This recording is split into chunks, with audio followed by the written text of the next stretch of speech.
Бүгінгідей технологиялардың рауажланып бара тұрған бір дәуірінде қайсы тарауды алып қарасақ та, жоғары технологиялардың алға ілгерілеп бара тұрғанының куәсі болмақтамыз. Бүгінгі техно әлем рубрикасы арқылы технология әлемінде жүз беріп отырған жаңалықтардан хабардар етеміз.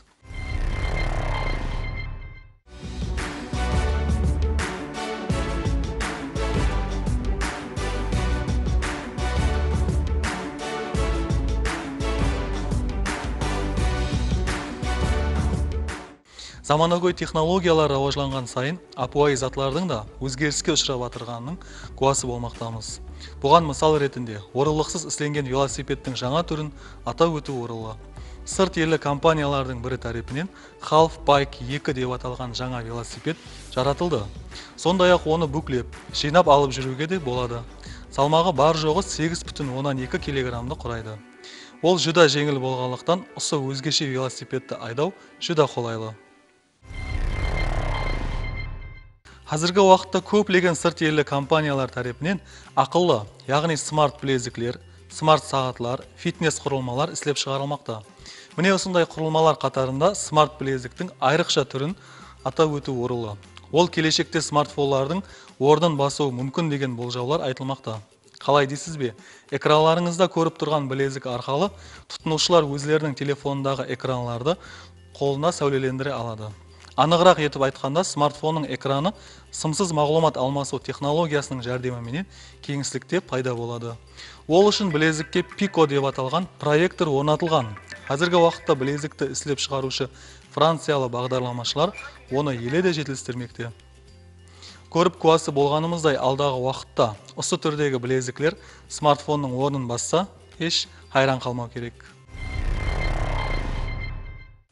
Америкалы компаниялардың бірі тарапынан адамларды қауіп-қатерлерден құтқаратын универсал дрон тәжірибеден өткерілді. GL-10 деп аталған дронның салмағы 28 килограмм. Жаңа дронның артықшылығы самолет сияқты жоғары тезлікке ие болып, көптеген орыннан жоғарыға көтеріле алады. Дронды сынақтан өткеру барысында ісілеп шығарушылар оны 5 мәртебе аспанға ұшырған. Нәтижеде режедегі әрекетлерді табыслы орындаған. Еслетіп өтеміз, алдағы уақытта GL-10 құрылмасы айрықша жағдайлар болғанда вертолетлер қона алмайтұғын орынларға қонып, адамларды құтқару мақсатында қолданылады.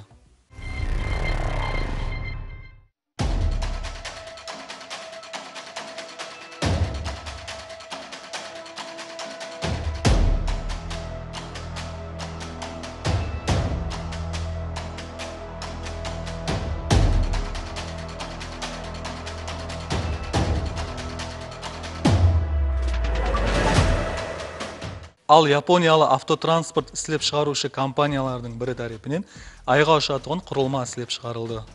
Айға барған космонавтлар бұл құрылманың ішінде өзлерін еркін сезіну, зарур болғанда скафандраны шешіп, дем алатығын имканиятлар жаратылады. Аталған құрылма құяш нұрынан энергия алу мүмкіншілігіне де ие. Лунаход деп аталған бұл құрылманы 2029 жылы айға ұшыру режелестірілмекте. Қарауыл робот деп аталған құрылма жаратылды. Бұл түрдегі робот қазіргі уақытта ойын зауық орайларының алдында жайласқан автотранспорт тұру майданшаларында қарауылдың қызметін атқарады. Биіктігі ярым метр болған осы түрдегі темір қарауылларға GPS орнатылған. Қазіргі уақытта бұл роботлар Сан-Франциско һәм Калифорния қалаларында іскерлік көрсетпекте. Осындай жедел заманда жасап жатырмыз, хатти бүгінгі күнде түпкілей басқаша жаңа құрылмалар ісілеп шығарылса, ал ертең және де қолайлы технологиялар олардың орнын иелеп келмекте.